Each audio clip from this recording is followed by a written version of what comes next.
Armenian refugees running from the civil war in Syria have safely reached the Turkish border, the latest in a flood of refugees to escape Syria as its bloody war continues. A group of elderly people were filmed being escorted across the border at the Armenian Christian village of Kasab, making safe passage into Turkey nearly a century after 1.5 million Christian Armenians were killed by the Ottoman government during World War I in an act of genocide.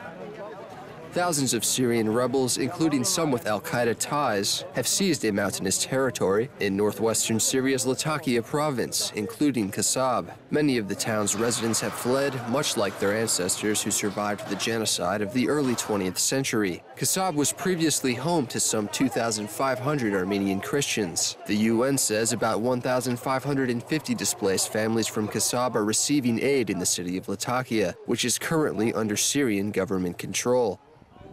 Syria's 3-year-old conflict has killed more than 150,000 people and forced millions to abandon their homes. Christians account for 10% of Syria's population of more than 22 million people. Since the civil war broke out in 2011, Christians have gradually turned their allegiance to Assad's forces, knowing that the alternative is rebels who they believe would not tolerate religious minorities and impose strict Islamic law. Much of the violence has centered on Malula, a Christian town where a dozen nuns were captured in December. It's also one of the few places where Western Aramaic, the language of Jesus, is still spoken.